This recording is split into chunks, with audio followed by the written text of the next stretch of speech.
ত্ৰিভুজ অধ্যায় 6 উপপাদ্য 6.2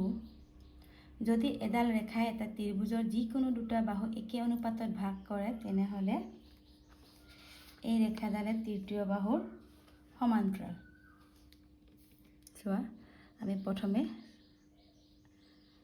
ছবিটো অংকন কৰি ল'ম। যদি এডাল ৰেখাই এটা ত্ৰিভুজৰ যিকোনো দুটা বাহু একে অনুপাতত ভাগ কৰে, এটা আমি ত্ৰিভুজ আঁকি লওঁ।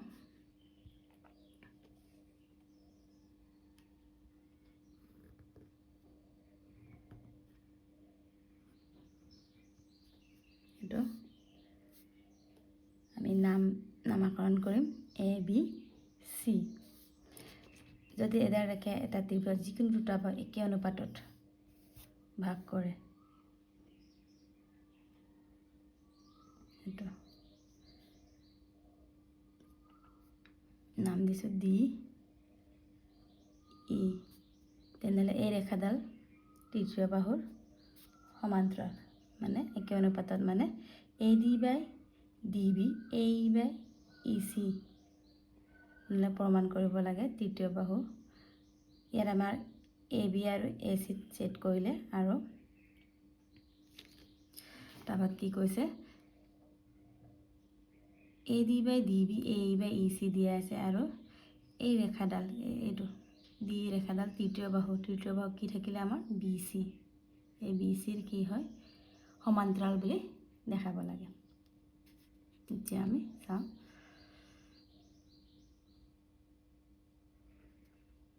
কি দিয়া আছে।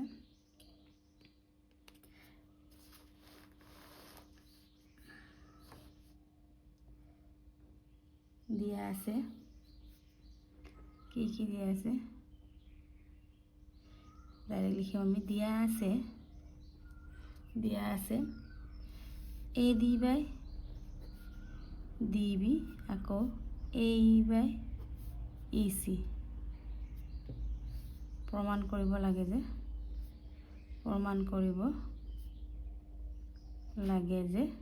কি প্ৰমাণ কৰিব লাগে, DE সমান্তৰাল BC। এইটো এতিয়া প্ৰমাণটো কৰোঁ।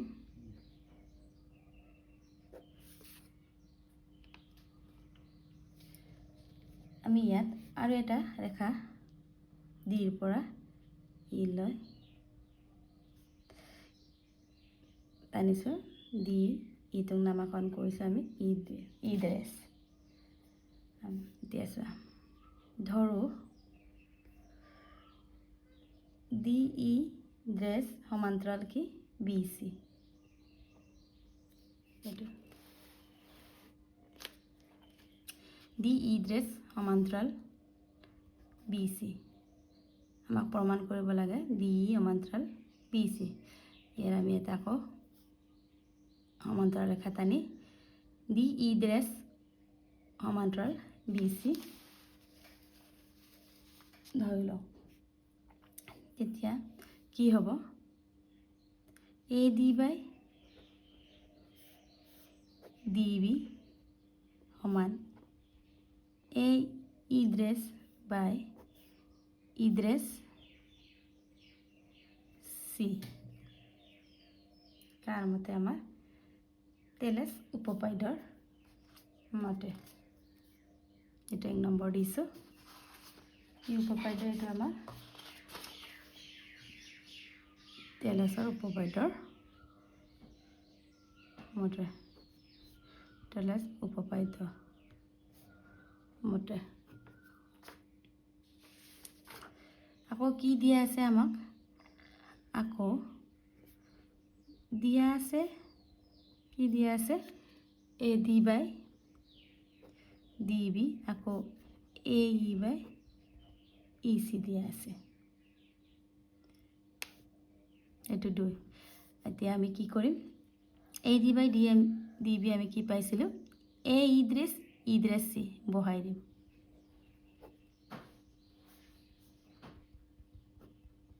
ইয়াত মানটো বহাই দিলোঁ। তাৰপিছত আমি কি কৰিম, দুই পক্ষত আমি 1 এটা প্লাছ কৰি দিম। আমি দুই পক্ষত 1 এটা প্লাছ কৰি দিম। AE dress ইড্ৰেছ C plus 1 A plus by E C plus 1 এতিয়া লসাগু আমি কি ল'ম ইড্ৰেছ চি এ ইড্ৰেছ প্লাছ ইড্ৰেছ চি আকৌ ই C A plus E C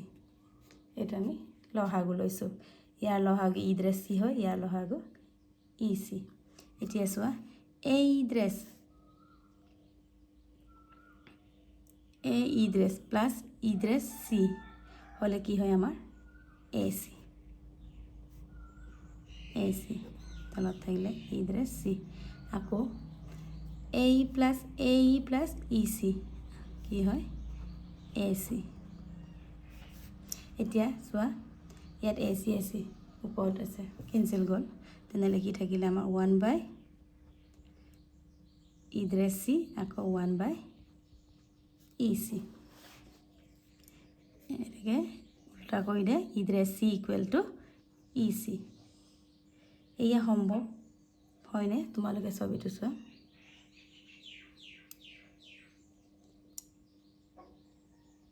ইড্ৰেছ C আৰু ই চি সমান হয়নে নহয় এয়া সম্ভৱ কেতিয়া হ'ব যদিয়ে ইড্ৰেছ আৰু ই একেটা বিন্দুতে হয় কাৰণ এইটো আমাৰ দেখাতে লাগিছে ছবিতে চোৱা তোমালোকে ইড্ৰেছ চি আৰু ই চি সমান নহয় এইকাৰণে কি হ'ব এয়া সম্ভৱ যদি ইড্ৰেছ আৰু ই একেটা বিন্দুত হয় একেটা বিন্দুত এইটো থকা হ'লে আমাৰ এইটো সম্ভৱ হ'লহেঁতেন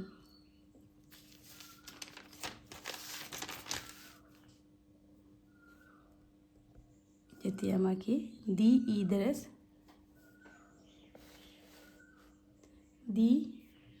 ইড্ৰেছ সমান্তৰাল বি চি আৰু ডি ই আমি ইড্ৰেছৰ তাইত ই লিখিব পাৰোঁ ডি ই সমান্তৰাল বি চি প্ৰমাণিত একেটা বিন্দুত এইটো আকৌ এবাৰ চোৱা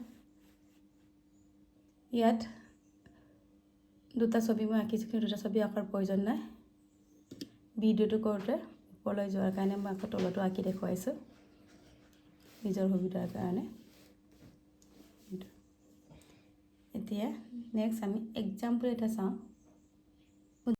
উদাহৰণ 2 যদি এডাল ৰেখাই ত্ৰিভুজ এ বি চিৰ এ বি আৰু এ চি বাহু ক্ৰমে ডি আৰু ই বিন্দু ছেদ কৰে আৰু ৰেখাডাল বি চিৰ সমান্তৰাল তেন্তে প্ৰমাণ কৰা যে A D by A B সমান এ E by A C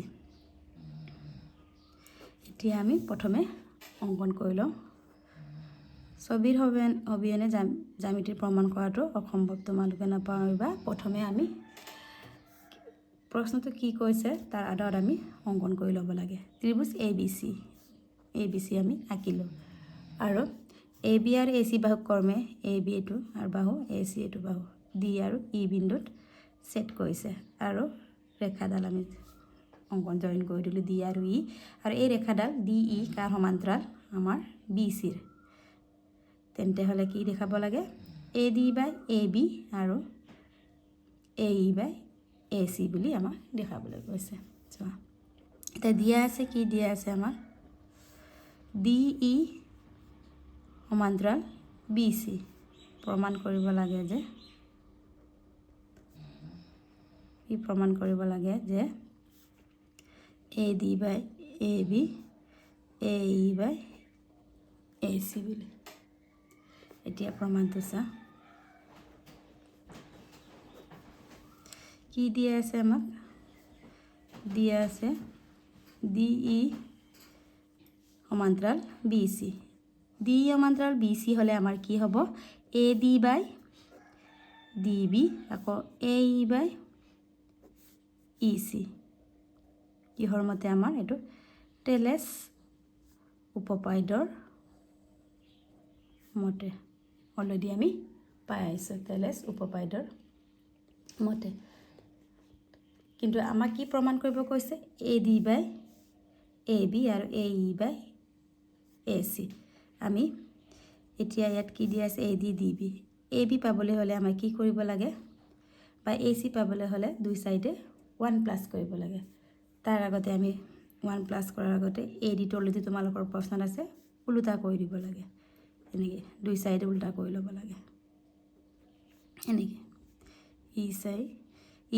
EC by AE উল্টা কৰিলোঁ তাৰপিছত কি কৰিবা দুই পক্ষত 1 প্লাস কৰিবা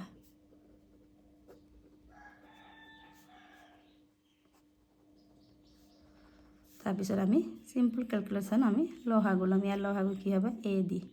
DB প্লাস AD আকৌ ইয়াত AE EC প্লাস AE হল এটো এতিয়া সোয়া DB প্লাস AD AB হল আকৌ EC প্লাস AE কিমান হ'ব AC ইয়াত কিমান হ'ব আমাৰ AB বাই AD আকৌ ইয়াত AC বাই AE এতিয়া আমাৰ AD বাই AB আৰু AE বাই AC ওলোৱা নাই এটো আমাৰ ওলাইছে AB বাই AD আৰু AC বাই AE এনসাৰ আছে আমাৰ AD বাই AB আৰু AE বাই AC উল্টা কৰি দিয়া AD বাই AB আৰু AE বাই AC তেনেহ'লে আমাৰ এনসাৰটো ওলাই গ'ল প্ৰমাণ কৰা হ'ল এইটো এনেদৰে আমি প্ৰমাণ কৰিব লাগে ভালকে চাই লোৱা